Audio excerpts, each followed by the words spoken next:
All right, so today we're going to go ahead and dive more, much more into kernel thread implementation details. You'll find that over the next few lectures, we'll probably get really technical really quickly, and we'll sort of go up and down because obviously there's a lot of theory underlying, the way that these things are designed, but then there's a lot of technical details because it's a freaking operating system. So what can you do? Anyway, so we started talking about kernel threads. Remember, we just introduced this notion that the kernel needs some kind of multitasking primitive. And it turns out that this is the thing that is scheduled as well. So kernel threads are what the scheduler actually schedules. And it looks at how they behave. And obviously, the process is associated with the kernel thread. So the process's behavior affects the kernel thread's behavior and so forth. So the kernel thread is a minimal schedulable task inside the kernel. And they do tend to be very lightweight. So they have the minimal CPU state, program counter, other registers, the general purpose registers, flags register, and stack pointer. Obviously, along with this stuff is a stack. So that tends to be all that's in these kernel threads. Maybe a few pointers to other things as well. And like I say, it corresponds to a user mode process, but it isn't the user mode process. It's the thing in the kernel that handles issues that the process might need to deal with. Okay, so I make a system call, I trap into the kernel, the process's corresponding kernel thread is the thing that does the work. And so there's a process control block or some kind of task struct or process struct that's associated with that kernel thread, and that is the thing that keeps track of all of the resources that the user mode process holds on to. Why do we have the separation? Well, it should become quickly comprehensible as we go into how these things are utilized. Okay, we do want to stay inside the kernel for a short time, not a long time, because it means we're not doing work. We're not doing useful work. We'd like to get back to the user program. So kernel threads end up having a pretty small stack. And here's a few examples. Like Linux, at least 32-bit Linux, has about 8 kilobytes for kernel thread stacks. I mean, it's a little bit less. Let me see. It says there are 8140 bytes. Because the thread info struct for keeping track of the kernel thread is also in that 2 pages of space that's allocated for each kernel thread. Okay? And so you have the kernel thread stacks, starts at the top of this chunk of memory and grows downward, and then the thread info structure is at the bottom, and it points to other important details. And you can see the process descriptor points back to the kernel thread thing that actually corresponds to the process. And then this also keeps track of, somewhere in here, we'll talk about where in a moment, we keep track of a stack pointer, and that obviously indexes into the kernel thread stack because that's where the stack pointer should resume when the kernel thread resumes executing. Okay, so Windows has a couple of different sizes on IA32, 12 kilobyte kernel stacks on x86 64. Since pointers are larger, things are larger, we have a little bit more space, so 24 kilobyte kernel stacks. Pintos has 4. And you might say, wow, that seems really small. And if you've done any reading about the threading assignment, then you probably have already come across the commentary that says, Pintos tries to detect if you overflow your thread stack. It can't do a perfect job of this. And so you might find yourself in La La Land, which is always a fun place to visit. Hopefully not for very long. But it turns out that this is generally fine. But it is a limited amount of space. It's way more limited than we have for applications. And so we have to program in a correspondingly careful way because we have limited resources here. Kernel control path. Okay, so this is the thing that actually handles stuff in the kernel on behalf of some other thing. Be it a user mode process, be it a hardware device that decided it wanted to interrupt what's going on. So kernel control path starts with a trap, or it starts with a fault, or it starts with an interrupt, and it executes to handle some task within the kernel. We say that kernels are reentrant if we allow kernel control paths to overlap. So if you're ever wondering, okay, what is a reentrant kernel? We're going to talk about some of those things today. If you allow kernel control paths to overlap, then you now have a reentrant kernel. Almost all operating systems that are interesting have reentrant kernels because it's really common and really easy to have overlapping kernel control paths. I'll give you a really simple version that you're going to run into when we finally get to virtual memory, and that's project 5. So the program makes a system call, I want to read a big chunk of a data file, or I want to write a big chunk of a data file, and let's say that there's strong memory pressure in the operating system at that point, so some of those pages have been paged out, or maybe we're allocating space on the heap and nobody's touched a page yet, so we haven't actually allocated a page for that region of memory yet. So the program makes a system call, passes pointers to memory areas, and inside that kernel trap handler, we generate a page fault. It happens all the time. So the kernel control path has to be interrupted by the page fault handler, which steps in and tries to do the things that are required to resolve the page fault. Now, like I say here, it performs disk accesses. What really happens is it starts disk accesses, which then need to execute for, let's say, I don't know, 10 million clocks, something like that. If we're really slow, maybe we're lucky and we have a solid-state drive, and it might be tens to hundreds of thousands of clocks, so we're a little bit faster. So we have some time to do other things, and so we switch to another kernel control path. Okay. It's also very common, let's say that I'm inside said disk access, and I'm performing some operations on behalf of a process, and a timer interrupt goes off, or a keyboard interrupt goes off, or something like that. So you can see that it's pretty easy to have overlapping kernel control paths. So of course, since these things can overlap, we have to make sure that we don't corrupt shared state. And like I say here, it's not really possible to make everything reentrant. And really what we mean by that is to localize state in such a way that we can call this thing multiple times overlapping, no big deal, nobody cares. We have shared state. Operating system kernels manage a lot of shared state.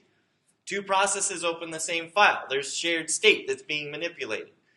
We talked about all of those kinds of things early on in the class. So you can see that if we can't really manipulate, we can't localize state to a particular kernel control path, then clearly we need some kind of synchronization mechanisms to make sure these things don't step on each other's toes. So we'll talk about that a lot next time, and on Friday we're going to have a fun lecture and actually talk about one of the most recently adopted and most widely, I should say it's becoming very widely used, and it's a very innovative approach to synchronization called read, copy, update. I wanted you guys to actually see it and talk about it because it's cool and complex, and we're Caltech, so we should. So, but anyway, you can see here, we have to know what kernel paths can overlap, when they can overlap, and where they overlap. So these are the things we need to understand, because we can't just throw locks at problems and hope it solves the problem. I don't know if I'm not going to ask for a show of hands, but if you've ever tried that, you've probably been frustrated. I worked at a company one time where there was this guy, we were working on a Java application server. Again, lots of synchronization fun in that. And something was deadlocking or not being protected properly, so it was generating spurious results.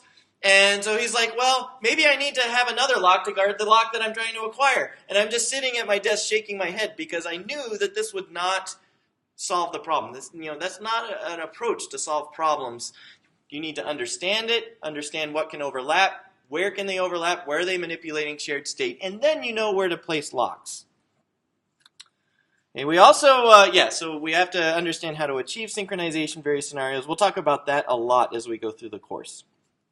Here's a really simple example. What kernel control paths are allowed to block? What do we mean by blocking? We've talked about that a lot in various classes. You probably intuitively understand if you don't have some kind of formal definition of it. What we mean is that we can suspend the execution of that control path, be it a kernel control path or some logical flow within a program or something like that, but we can suspend it and go do other things. So it's passively waiting, and then we can come back to it later. Hardware interrupts are never allowed to block. They're not allowed to stop doing what they're doing and passively wait for something else because they have to run to completion. They're holding the processor. They're keeping the processor from being utilized by anybody else. So hardware interrupts are a great example of something that must be executed to completion. We can't suspend it and make it passively wait. Now, there's a lot of little subtleties to that statement. We'll talk about a couple of them today because Linux has a really neat way of handling interrupts. It's actually pretty representative of a lot of operating systems. But the consequence of this constraint that you cannot have an interrupt handler block is that it cannot acquire a lock to guard shared state. Because if it has to acquire a lock, then it has to potentially wait for somebody else to release the lock, which means it would passively wait and be suspended. Okay? So interrupt handlers are not really allowed to do this. This is a pretty important thing. We need interrupt handlers to behave in a way that allows them to progress all the way to completion. Yeah, question, comment? What if it tries to get a lock without blocking? Yes, what if it tries to get a lock without blocking? This is a very interesting one. So let's say it tries to acquire the lock, and if it can't, it just continues on. It says, I tried, I'll just let this be handled the next time. That would be perfectly fine. The interrupt handler is allowed to progress to completion. You just need to make sure it's okay for that interrupt not to be handled. So that's one example. There's another example which is really interesting, which is the use of spin locks on a multi-core system. So I have a situation where let's say I have 4 cores, and all 4 cores periodically have a timer interrupt, and they go look at some shared state. Okay, well, those timers may or may not be synchronized with each other as they're going off. One processor's interrupt goes off, it enters the timer interrupt handler, and it wants to manipulate the shared state. Well, it can spin lock. It's not allowed to passively wait, but it can actively wait. So it tries to spin lock on some, and to acquire access to the shared data structure. Some other processor may actually have that lock on that shared data structure, but it's also allowed to progress to completion. So at some point, it will release the lock. Somebody else who's actively waiting is allowed to acquire it and continue on. That is one of the very few situations where interrupt handlers are allowed to acquire locks, but they cannot passively wait. They must actively wait. Okay? Any other questions? Yeah? Why is actively waiting better than passively waiting? Because the interrupt handler is not allowed to passively wait. Yeah. It's just a constraint of the way the system behaves. The interrupt handler must execute until it hits that IRET, and then it gives back the processor to whoever it interrupted, and it's not allowed to just suspend. It's not allowed to do that. Okay, so if you have things that you're doing in interrupt handlers and you want to make sure that they can't garble shared state, then the only thing you can really do is turn interrupts off. Okay? And we want to do this as infrequently as possible because then that starts increasing the latency of handling interrupts, and it makes users grumpy because their systems start behaving slowly, or they perceive it and then they get grumpy. There's often times where you can't do this either because if you're on a multi-core system, you can turn off your interrupt dispatch, but you can't turn off everybody's interrupt dispatch. Okay? So you have situations where you have to spin lock on multi-core systems. This is the kind of thing where I would love for you to have this experience in this class, but Pintos is not designed to be a multi-core operating system, so you kind of can't. If you want to do like a special project on your own, you could explore adding multi-core support to Pintos. I think it'd be challenging, but I think you could probably do it. If you start with the basic initial version of Pintos and added multi-core to it and took it from there. Okay, so we say that kernel control paths execute in specific contexts, which basically dictate whether or not they're allowed to block. So if we're running on behalf of a process, we say it's in process context. So the kernel is executing, we're inside an interrupt handler of some kind, maybe it's a trap handler, maybe it's a fault handler, but we're allowed to block because we're executing on behalf of a process, and if the kernel thread blocks, the process also blocks. Okay, so that's allowed. If we're in process context, we're allowed to acquire locks that make us passively wait. We're allowed to block. Trap handlers basically always run in process context because they can do things that block or cause context switches. That's perfectly allowed. Fault handlers typically run in process context. Now that's kind of an interesting thing. There's some implications of the statement that fault handlers typically run in process context. Okay. What if I'm in my timer interrupt handler and I generate a page fault? Well, I can't sit around in my timer interrupt handler and wait for that page fault to be resolved. I have to get out of it so I can go do other things. So you can see that fault handlers basically should never be triggered by interrupts, hardware interrupts. We have to be very careful to avoid that kind of thing. So like I said, the kernel code was invoked by a hardware interrupt handler, then it's running in interrupt context, and we're not allowed to block. So we have to be very careful that if we're in interrupt context, we can't block. If we're in process context, we can block. Okay? You'll run into these kinds of things in Pintos, but thankfully it's sort of the simplest version that's interesting. So you won't get into some of the really hairy stuff that you can run into that we'll talk about a little bit today. Okay, and so again, a consequence of this is that your hardware interrupt handler should basically never block. They should basically access pages of memory that are locked into physical memory somewhere so that they can't be paged out. The operating system kernel needs to be very careful about what it's allowed to page out, what it's not allowed to page out. And if they do page fault, it's probably indicative of an operating system bug because you're causing an event that can block, that does block usually, and the hardware interrupt handler shouldn't do anything that really can block. Okay? Any questions? These are the constraints. Now, again, you say, well, do we really have to follow these constraints? Well, I suppose you could design an operating system where you didn't follow these constraints. It would be very complex. Most operating systems do not try to move without, outside of these bounds. Okay? You do have paged kernels where parts of the kernel are allowed to be paged. Parts of the kernel are locked in the memory so that they cannot be paged out, like the page fault handler. That's a really bad thing to have page out. Okay? There's a few other things that you're not allowed to page out. Core critical kernel data structures will not be allowed to be paged out. The operating system has control of that stuff, so it just makes sure that it won't ever occur. Okay? It will be more like process data structure related stuff that can be paged out. Okay, so here's another question. Are interrupt handlers allowed to overlap? Okay, well, again, this is pretty common to allow interrupt handlers to overlap. We generally allow software exceptions to be interrupted by hardware interrupts. That's no problem.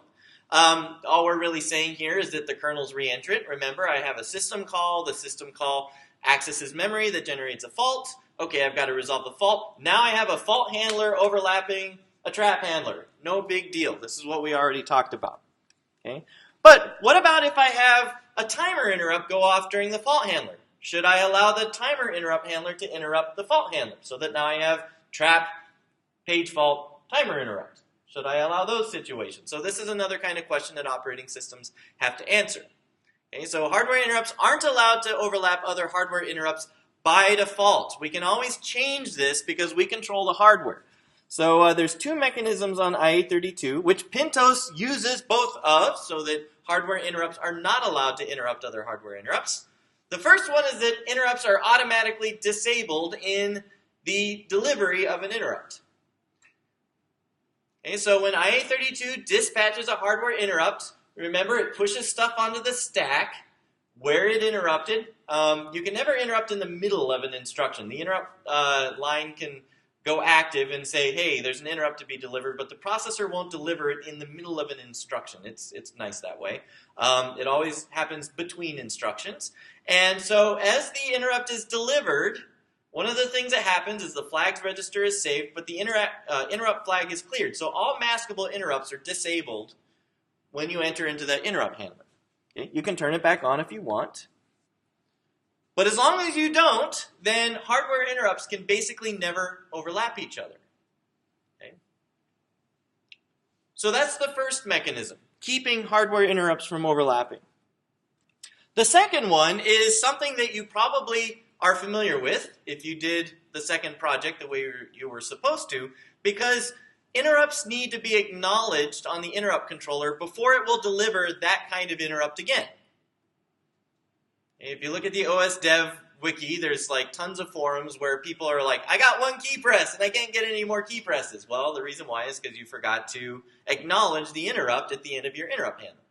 Okay? So the APIC is the same as the PIC in that you have to acknowledge the interrupt that you handled before another one will be delivered. So if you do that at the end, you basically will never end up with multiple occurrences of the same interrupt overlapping. Okay?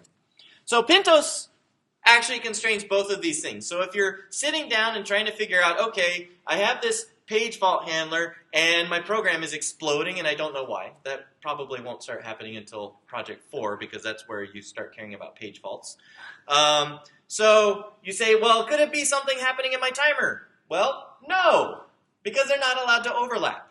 That was easy. Okay, so you can think about those kinds of things and figure out what things may overlap, what things can interrupt what state do I then need to protect to make sure that I don't run into state corruption.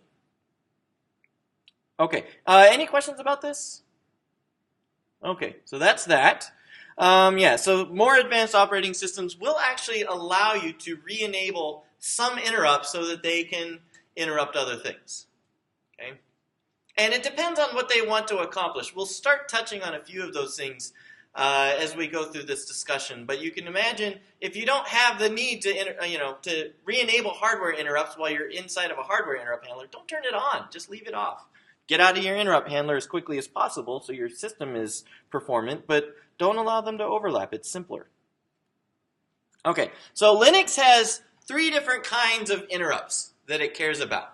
This is how Linux categorizes interrupts. You have critical interrupts, which have to be handled right away, and they're fast.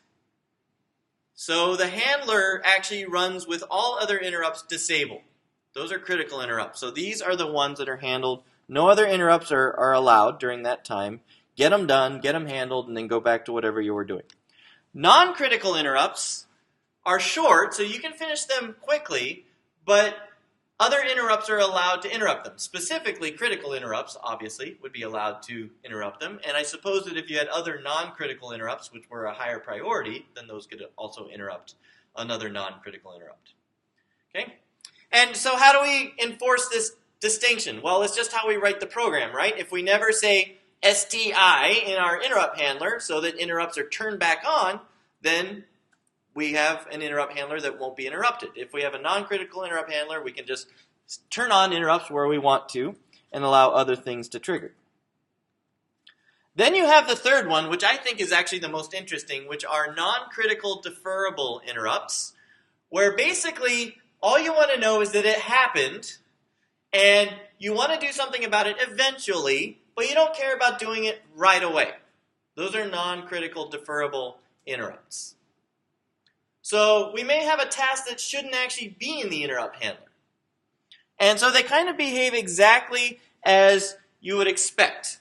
You go ahead and acknowledge the interrupt right away so that you don't miss any subsequent interrupts of that type.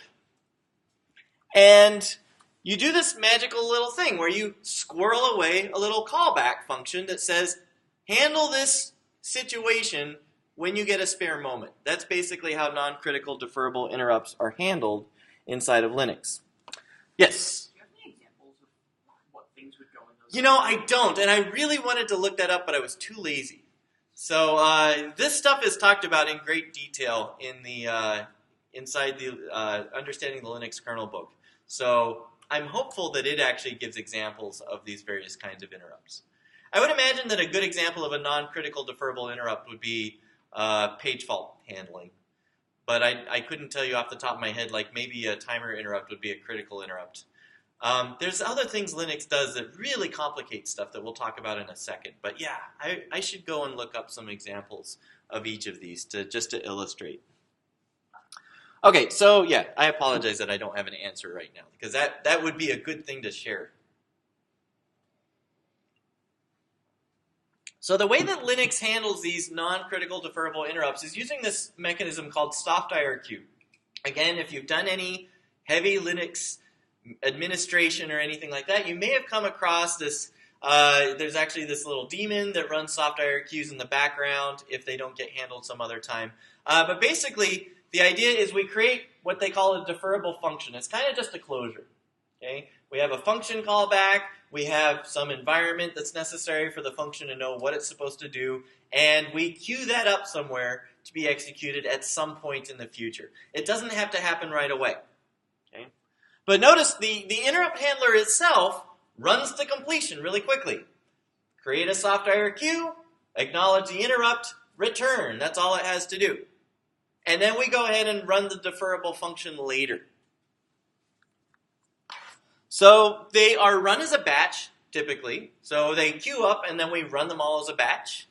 And it can either happen at the end of some other I.O. operation. So when an I.O. interrupt occurs, then we say, oh, we may have other things that need to be done. So we can go ahead and run softir queues if there are any pending. And then there's also k-softir qd, which I have listed here, which if you don't have any I.O. operations occurring at the rate that you would like to deal with softir queues, then k-softir qd will go ahead and execute those pending softir queues. Okay? So you have two ways that they can be consumed, two ways that they can be generated. Depending on the way the system's behaving, it will just use one or the other to get softir queues taken care of. Okay? This is a pretty common approach in advanced operating systems. And they actually have different names. You have first level interrupt handlers and second level interrupt handlers, or Linux used to call them upper half and lower half handlers. So the handlers that execute immediately are the first level, and deferred execution handlers are second level interrupt handlers. Okay? I think this is kind of neat because really what we have here is we have a hardware mechanism that is very specific. I will say it's very constrained, but what we can do is start building abstractions on top of it that allow us to handle various situations, various hardware devices that may need either immediate or deferred responses, and we can go ahead and handle things when it makes sense for what our operating system needs to achieve. Okay? So I think this is pretty nifty. Any questions? All right, so that's that. Interrupting interrupt handlers. So yeah, if we can interrupt handlers, then it is very helpful, let me say, to keep track of how deeply nested we are. Because when we IRET from one interrupt handler, we may end up back in a kernel thread that's actually, or I should say a kernel context that is an interrupt context, not process context. So we have to be sure that we know where we are in these things. So Linux has a pretty simple mechanism where it keeps a counter called preempt count inside the thread info struct. And every time a hardware interrupt occurs, it goes ahead and increments preempt count. And when it returns, it decrements preempt count. So anytime you're in some kernel execution context, you can always look at preempt count to tell, am I inside an interrupt or am I just inside a trap where I'm about to go back to user mode?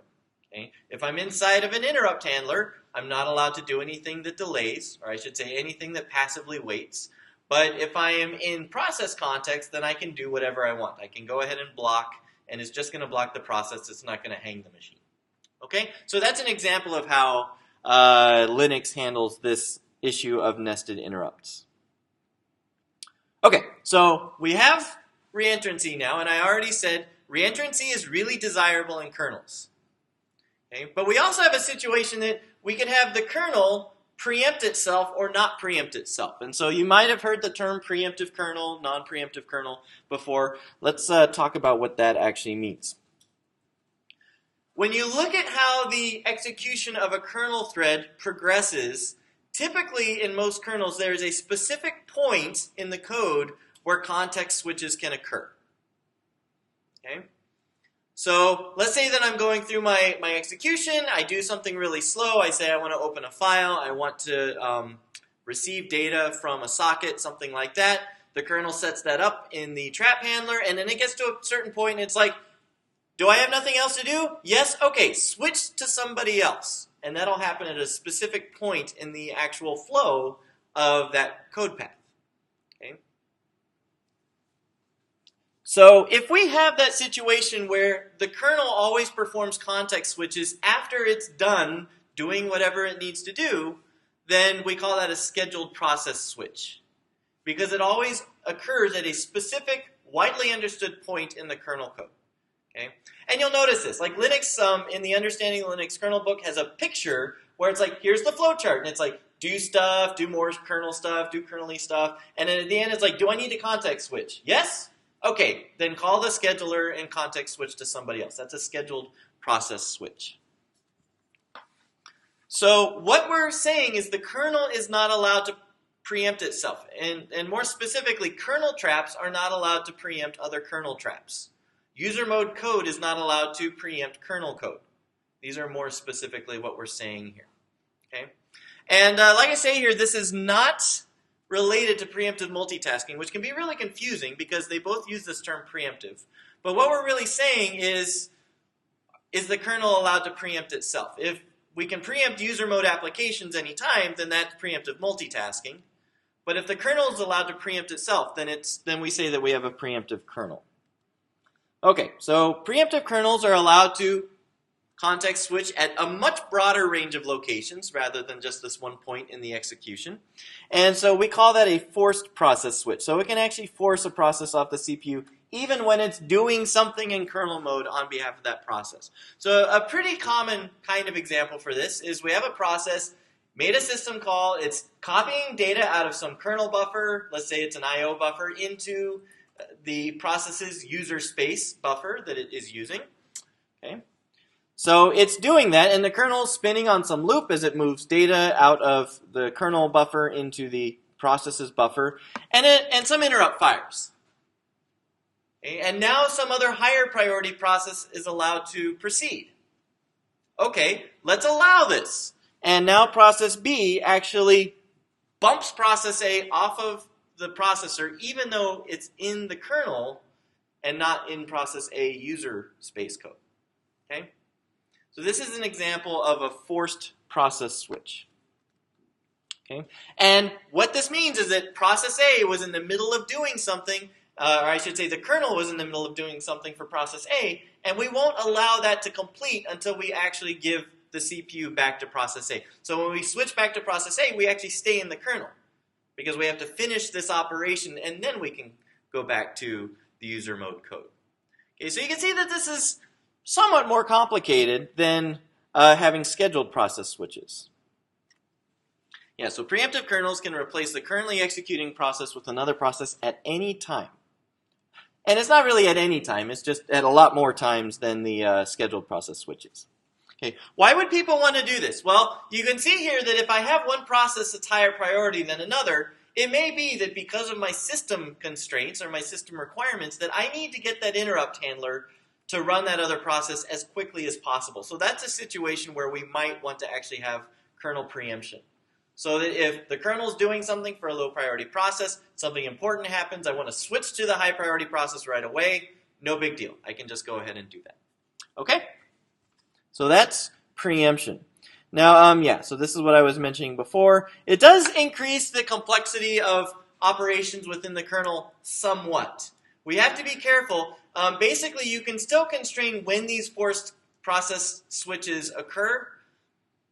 So we broaden the range of when those things can occur. We don't necessarily just say anywhere because that makes it a little bit too complex. But we can greatly increase the range of areas where we can allow these switches to occur. Okay, so here's an example, kernel with preemptive multitasking. A timer interrupt forces the current process off the CPU. Okay, that's fine, but I might be inside of a system call. Basically, this is the situation where a non-preemptive kernel versus a preemptive kernel makes a difference. So in a non-preemptive kernel, the timer interrupt handler says, oh, the system call's going on. I can't interrupt that because I'm a non-preemptive kernel. So, yeah, so if it's not in a system call, it says, I'll just invoke the scheduler directly. I'll just go ahead and force the process off and force another process on. But if I'm inside the kernel, then I set a flag. And the system call handler is responsible for doing its thing, and then at the end of the handler it says, oh, that flag is set. I need to schedule a process switch. So can you see why it's scheduled process switches? Timer interrupt handler goes off, it does its thing, and then it sees the flag and it says, oh, somebody requested a process switch, so I'm going to go ahead and do that. Okay. Now a preemptive kernel behaves just a little bit differently. It just goes ahead and invokes the context switch. It doesn't wait. It forces the current process off the CPU even if it's inside kernel mode code. Okay? So that's just that's the distinction between preemptive kernels and non-preemptive kernels. Okay, so there are situations where kernel control paths are never preemptable, and hardware interrupts are a great example of that. So remember, hardware interrupts must always run to completion. We have to get the CPU back to something else that can be blocked or deferred.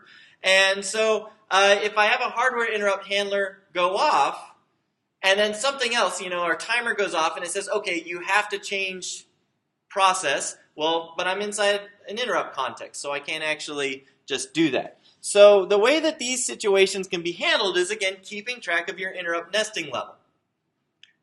Linux is a great example. I have that preempt count value. Oh, it's non-zero. That means I'm inside interrupt context. So if an event occurs that would cause preemption, well, you fall back onto that other behavior. You just set the flag saying, when you're able to, schedule somebody else.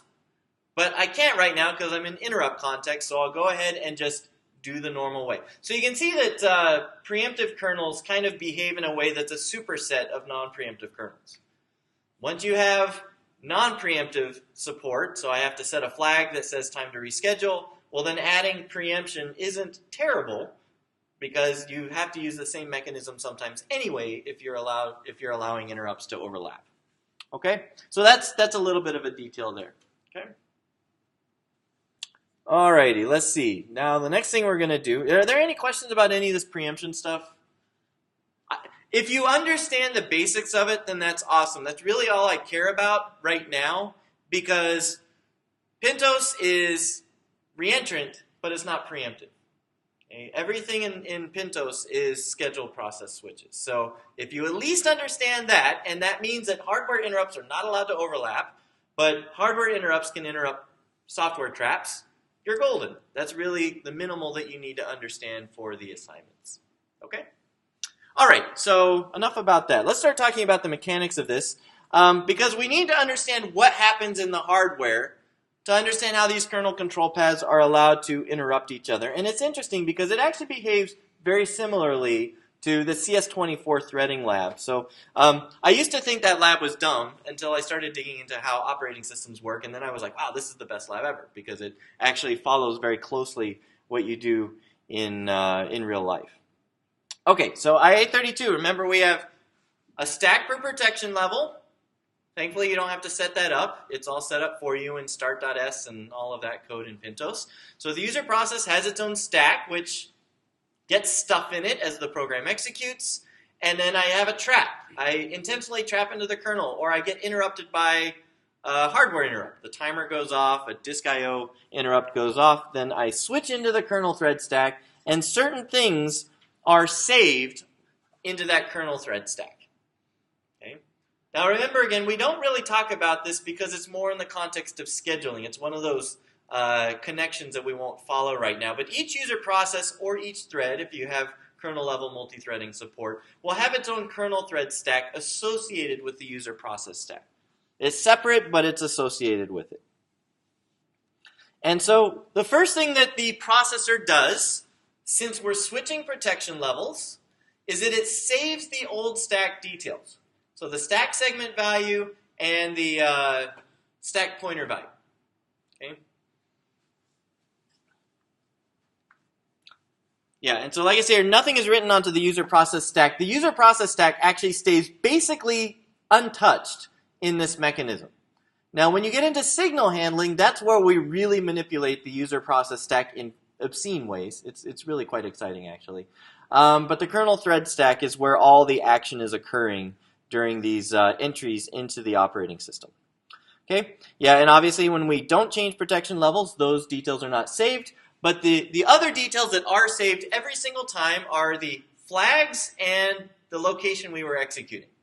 Okay? Which is, since we're basically doing a far jump, we get both the code segment selector value and the instruction pointer value within that code segment. Okay? Minimal state. And of course, remember, these are the flags that were before the interrupt was dispatched. So interrupt flag is set. So maskable interrupts are enabled. But then the interrupt flag is cleared as part of the dispatch. So we haven't run into any differences yet, but now we start to deviate because certain faults actually also push another value onto the stack, saying, here are some details about what happened to cause this interrupt. The page fault interrupt handler is the most distinctive because it has its own error value that doesn't conform to any of the other faults in the IA32 architecture. So a lot of them push an error code, but the page fault handler is special. And so it'll push some details saying, were you trying to execute an instruction when the fault occurred? Were you executing data? Did you try to execute something that's in a non-executable segment? So were you trying to write something in a read-only segment? So it actually has a lot of details it stores in the error code. Now you look at that and you say, okay, now I have some interrupts that behave one way and the rest behave a different way. That isn't easy to write a general purpose solution for. So a lot of operating systems in these handlers, if they have a handler for an interrupt that does not push an error code, they'll just push a dummy value, like 0. Okay? And that way, all the interrupt service routines can have the stack in a uniform way when you get into the C code. You can always expect that there will be an error code. For some interrupts, it's important. For some, you ignore it. Okay? So yeah, that's in threads inter stubs if you're curious. It's exciting to look at it once, and then it gets boring. Okay, and since traps don't have an error code, a dummy value is pushed for those as well. That's a really good specific example. Okay. Now, of course, we have assembly code because we have to write it in a special way. We have to do an IRET at the end, and GCC doesn't know how to generate IRETs and all that kind of stuff. So basically, we want to write our ISRs in C so that we don't have to write them in assembly code. Who wants to do that? I presume none of you did that for your booter, except for the little wrapper part. But we do need assembly code to set up for the interrupt service routine, to acknowledge the interrupt at the end, blah, blah, blah. So the OS will have code that generates a stub for every possible interrupt on the CPU. Okay. The thing that happens after the error code is the stubs frequently push the interrupt number so that the service routine knows what kind of interrupt occurred. Now you might say, shouldn't it know that? And yes, in general it would, except if you have the same service routine handling multiple kinds of interrupts. That's what this allows. Okay? And since you might have a whole bunch of interrupts you don't care about, why not just register one interrupt service routine for all of them that basically says, I don't know what that interrupt was. You know, tell the OS developer that something bad happened. Okay, so, so lastly, since we're interrupting some other kernel control flow or maybe a user process, it doesn't really matter where this is. We had register state, so that gets saved onto the stack as well. We do the push A thing, push all the registers on, and so forth. Okay. If we have floating point support, IC, then we have to push those registers on. If we have MMX support and things like that, then we may need to save those registers as well. There's a lot of stuff we might end up needing to save. Okay. But now the interrupt service routine can run without disrupting anything. We have all the previous processor state saved in the kernel stack, and we can go ahead and do whatever we want. And then we can just restore it off of the stack. Okay, so that's the idea. Are there any questions about this mechanism? Okay. Let's see. Yeah, so the other nice thing about this is that this section of the stack can actually be exposed as a data structure so that you can say, hey, what was the calling programs or the interrupted programs EAX value? What was their EIP value? What was their stack pointer? And you can actually manipulate that stuff directly. You may or may not realize, if you looked at this part of the CS24 assignment 7, but the advanced signal handling mechanism actually exposes a machine context, which is basically exactly this junk, so that you can manipulate it directly if you would like to. Okay, obviously, it's copied over the user process stack. We'll talk about how that happens when we talk about signal dispatch, but this information can be exposed, and then when we return and we restore that context, it automatically gets saved into the appropriate registers, and we can actually affect the state of the user process, which is pretty neat. Okay, so I'm going to skip over that because we're going to run out of time otherwise. Okay, so yeah, and if we have a situation where an interrupt interrupts a trap, or an interrupt interrupts another interrupt, we just repeat this mechanism. The only part that doesn't occur is the first caller's SS and caller's ESP, because we're not switching stacks anymore. We're all inside the kernel over and over again. So we just save the flag, CSEIP, error code, interrupt number, register state, and now the interrupt service routine can do whatever it wants and it doesn't mess up the trap handler, and so forth. Okay, so I just talked about that. So you can see that this kernel stack size does impose a pretty important constraint. This does take some space, but you can definitely have like 2 or 3 or 4 levels of nesting of interrupts without causing the system to explode. So that's nice. But of course, the kernel code can't do anything like, I'm going to do recursion to traverse data structures or something inside the kernel. You can't really do that because you don't have that much stack, and you have to be very careful. Okay? But this is just sort of a peek into how we manage these kernel thread stacks, how they're utilized. Now, there's one part that we don't talk about at all here. How do we switch from one user process to another user process?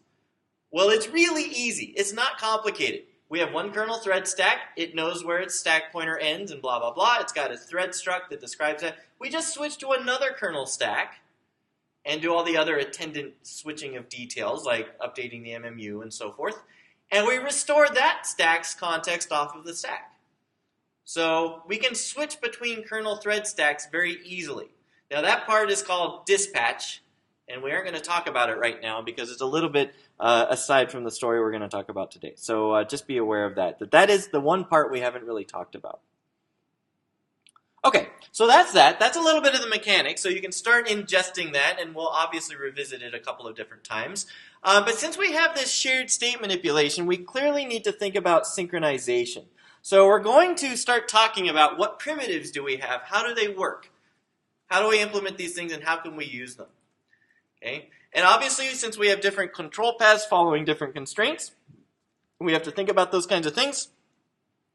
And like I say, you can't really solve problems of synchronization between kernel threads and these various control paths unless you understand what is allowed to interrupt what, when is it allowed to interrupt it, and what shared stuff is actually being accessed. So this sort of dictates what solutions you choose when you're trying to resolve synchronization issues. Okay? Pintos is a simple example. Like I say, maskable hardware interrupts can never interrupt each other. Hardware interrupts can interrupt software exceptions. Pintos is reentrant but not preemptive.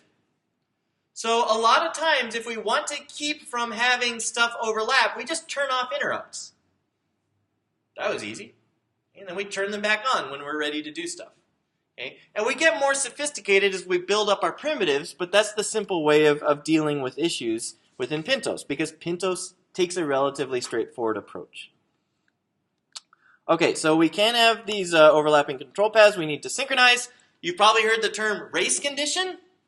Basically, you have multiple kernel control paths that can overlap logically, and they manipulate the same shared state, and the outcome depends on who wins the race. That's why it's called a race condition, because sometimes kernel thread A wins and you get one resulting state. Sometimes kernel thread B wins and you get a different resulting state.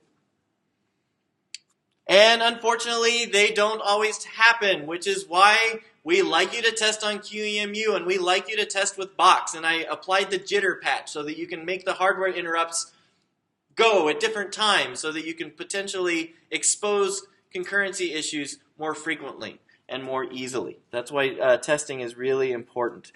This is also why they're frequently called Heisenbugs, because sometimes looking at them makes them go away. So you try to put debug output code, or you try to run it in the debugger, and the bug disappears, and you're screwed. You're sad. Okay? So these are the kinds of things that I'm sure you'll run into a few of them throughout the term. Okay, very simple example, one that we talk about almost always when we talk about synchronization issues. You have two threads incrementing a counter, and this is in memory, so we have to retrieve it, modify it, then store it. And you can come up with many different interleavings where this could cause a problem. So here's one simple one. T1 loads I, switched from T1 to T2, T2 loads I as well, so they both have the original value. T2 increments the register, T2 stores it back, So now I is I plus 1. Yay, that's good so far. Then we switch back to T1, and T1 also increments, but it's working with an out-of-date value of I. And then we store that value back into I, and we end up with I only being incremented by 1 instead of 2. Okay. In a database world, this has a name. It's, what is it, lost updates? Because one thread is writing a value, not aware that another thread has modified it. I wanted to show you this one. You may or may not be aware of this. Did anybody actually experience this blackout, Northeast blackout of 2003? That was caused by an operating system race condition. Yay. Okay.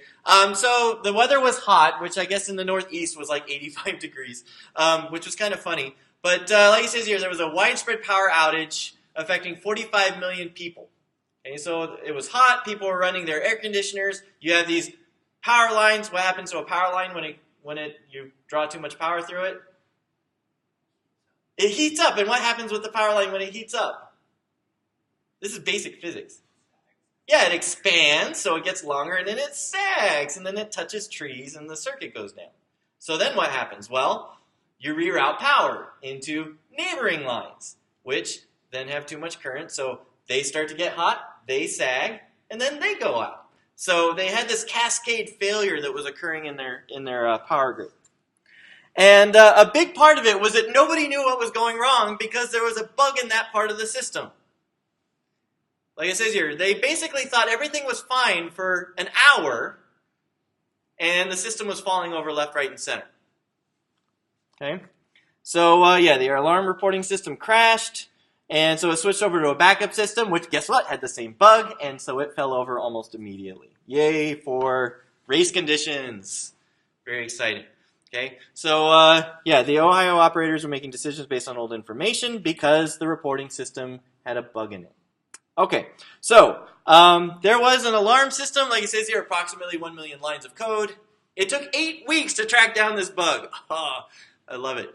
Mainly because it wasn't me. I've had bugs that took that long to track down. It didn't make me happy. But anyway, this is what the manager basically said. It took a considerable amount of time to go in and reconstruct the events. In the end, they had to slow down the system, injecting deliberate delays in the code while feeding alarm inputs to the program. The bug had a window of opportunity measured in milliseconds.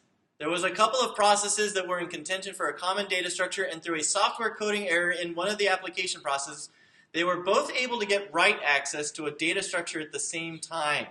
And that corruption led to the alarm event application getting into an infinite loop and spinning. Like I said here, this fault was so deeply embedded, it took them weeks of pouring through millions of lines of code and data to find it. Ick.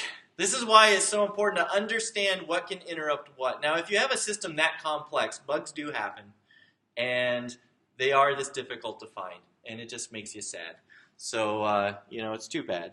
But, you know, I don't know. This is yet another one of those examples of why systems programming sucks. Anyway, let's see. So basically, there's a thing called a critical section. We'll probably start talking about this more next time. But basically, what we need to do is make sure that execution cannot overlap in certain regions of code. We call those critical sections. And we typically use some kind of mutual exclusion mechanism that allows only one thread of execution into that region of code at a time until it completes, and then we can allow somebody else into it. And there's a lot of different tools. We're going to start doing a coverage of those things in the next 2 lectures. We're going to go through various issues pertaining to mutual exclusion and explore that topic in a lot of detail. So are there any questions? All right, so next time, like I said, we'll start talking about synchronization.